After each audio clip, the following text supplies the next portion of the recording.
Don't let one bad leg haunt your parlay. Parlays turn into payouts, and now even near misses won't haunt your bet.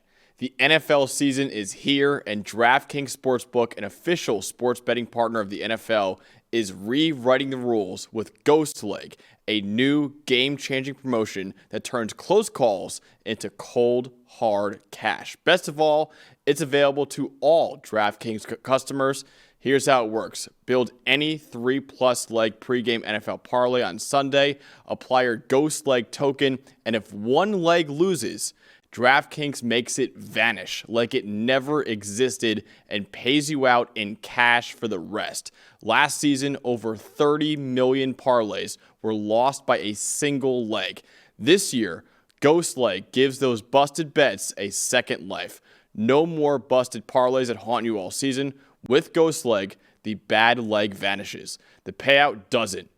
Download the DraftKings Sportsbook app and use code PFF. That's code PFF to unlock Ghost Leg, the promotion that makes one bad leg disappear and pays you out in real cash. Ghost your losses, get your payout in partnership with DraftKings Sportsbook. The crown is yours. The Broncos going Tyler. to Indianapolis to take on the Colts here that are flying high after a big victory over the Miami Dolphins. I would ask where you want to start with this one, but you're going to talk about the Colts, so go ahead and talk about the Colts. Well, of course. I mean, this Colts offense, they're coming off the perfect game, Trevor. Coming off the perfect game. Nobody's calling it the perfect game. You're the only one calling it the perfect game. It was the perfect game. Put it in the record books. It was the most perfect game of the last 25 years. That stat was thrown out there. But either way, look, I think you've got a ton of intrigue on this. Just first of all, okay, can the Colts keep the momentum going? That's fun. Second of all, the Colts were the highest graded offensive line in the league last week against that Miami defensive line that we said struggled. And Denver pressured Cam Ward at almost a 53% rate. So you've got a fun trench matchup with Quentin Nelson and the Colts offensive line and Nick Benito and the Broncos defensive line. But I got to tell you, we got to talk about the rookie tight end, Trevor. Tyler Warren. You can clearly, first of all, the talent is off the charts. Last week, 90.4 PFF grade, highest among qualified tight ends in the NFL. Looked great as a receiver, looked great as a run blocker, led the team in targets, 9 targets, led the team in receptions, second on the team in yards, just behind Michael Pittman, 2 contested catches, 1 missed tackle, and you just saw every single way that Shane Steichen wants to utilize him, the same way that Penn State did last year, in his last year of college. RPOs, screens, play action, boots underneath, work him vertically a little bit. He can get to contested catches over the middle of the field. We have seen through the preseason and week 1 already every single way that Shane Steichen is creating to use Tyler Warren in multiple different ways, and it's a great matchup. I don't know if Dre Greenlaw is going to be healthy over the middle for the Broncos at linebacker. Justin Stranad played a good game last week, but the Titans aren't really equipped, A, with pass protection, and B, a tight end that can really hurt you like this. Tyler Warren's got a big matchup here, but Denver, they led the league in coverage grade against tight ends last year, whereas 85.6 coverage grade on targets to tight ends last season, best in the NFL. So Tyler Warren against the middle of this Broncos defense, the linebackers, if it's Justin Stranad, Alex Singleton, if it's Talanoa Hufanga at safety, if he sees some Brandon Jones, I think him flying all over the field is going to be a big factor of how Denver contain him, and can they not let him just, operate every last thing that Shane Steichen wants to do in his offense? He's already a core piece of this team. I mean, the fact of the matter is, if Bo Nix plays the way that he did last week, the Broncos will lose. 4 turnover-worthy plays, 0 big-time throws, 38.2 passing grade. I mean, if he plays like that again, they will lose to Indianapolis. There's no question about it. But sort of an X factor in this game, and I don't know if it really helps with which way I'm leaning in this game, but it's something to note. The Colts versus the Dolphins last week, on 25 of the Colts' total 33 dropbacks, there was 0 pressure recorded. I mean, Daniel Jones was just sitting back there. I mean, not that Daniel Jones didn't have a fine day. He did. But there were even some reps where I'm like, okay, you got all day to throw, and you're still kind of taking forever to find out where exactly the ball should go, but there was no reason to put the ball in harm's way because he didn't have to, because he wasn't getting pressured at all.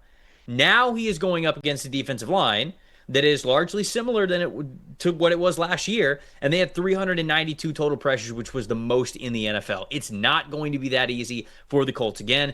I think that that's the reason why I think this one's close. I don't think Bo Nix is going to be as catastrophic and as risky as he was against the Tennessee Titans. We talked about this on Monday's show. I think that he was sort of opening it up in that way because the Broncos were essentially treating the Tennessee Titans as an extension of the preseason. That's honestly how it felt to me. And I don't say that to be like disrespectful for the Titans. That's how it felt like the Broncos were playing because Bo was attempting all of these crazy passes that we haven't seen him attempt in 3 years, going back to the last 2 years at Oregon. And I went on a little rant and I explained why that was sort of expected. I was not surprised on that. I thought that we would see this year because I think that him and Sean Payton got together and Sean Payton said to him, you have to throw the ball in order for us to get to the AFC Championship game. In order for us to win the division and get to the AFC Championship game, you have to throw the football. You have to take more risks, and we have to figure out where the line is with you being a little bit more explosive and having more big-time throws. Now, of course, he used PFF terminology. It's a direct quote from him. Just kidding. Everybody calm down. So in this game, if he's as reckless as he was last week, if he doesn't have closer to what should be a balance, I think the Colts win. But ultimately, I'm a big fan of the Broncos this year. I had the Broncos winning this game. Very close, because I think it's a complete coin flip and can go either way. 21-20. It's about as coward of a score as I could possibly give you. And to be honest with you, I'm just excited to watch this game because I cannot judge either of these teams fairly based off of their week one opponents. The Dolphins and the Titans were basically the two worst teams in the NFL. So it's hard for me to take anything away from the teams that beat them because of how easy it was for them to do that. So this is really just, to me, this is week one for both of these teams. Like, this is the real test for both of these teams, and I'm just excited to see how it plays out. I'll say this. They did have two of the easier assignments in the league, but the Colts at least made it look easy, and they didn't go out there and commit a bunch of self-inflicted wounds. I think that was the weirdest part of watching last week's Denver game on offense is that, to me, the best thing that this team did last year in their run of the postseason, they didn't beat themselves. It almost felt like last week they were trying to beat themselves just to stretch the limits of how much they could do it. I don't love that. I don't love that, and I like the team right now that right in this moment knows their offensive identity. They know that Shane Steichen knows what he wants to do on offense. He knows what he wants Daniel Jones to do, the offensive line to do, Tyler Warren, the receivers, Jonathan, to everybody. He knows exactly what he wants to be on offense. Now, this Denver defensive line is a challenge. They got a really good pass rush, but if Daniel Jones just doesn't turn the ball over and he plays the same relatively safe brand of football, occasionally stretching it, but relatively safe, if he does that this week against this Denver defense, I think the Colts are going to take the win at home. I've got them 20-17. I think their offensive identity is very clear. You might not love the ceiling on Daniel Jones. Obviously, he was very solid last week and all these weapons he's got to work with. I also think there was some cracks in Denver's run defense last week. It wasn't great. It's got to look better for Denver on offense. I didn't love it. I know they won the game, but I just think it's you can't be that reckless. And then you have Lou Anarumo changing all the looks and throwing you every 100 different things on this defense as well. And I thought they did a good job of that last week against Tua and Miami. I'm taking the Colts at home. Yeah, I mean, if it's anywhere close to as reckless as it was last week for them, I think that the Colts win it. But I do think that it's going to be a little bit more controlled and a little bit closer to what we saw last year with the Broncos, which was a damn good football team that was able to win because of their defense. So I think both of these teams are going to be seeing improved defenses than certainly what they saw in week one. So it's going to make for an interesting matchup.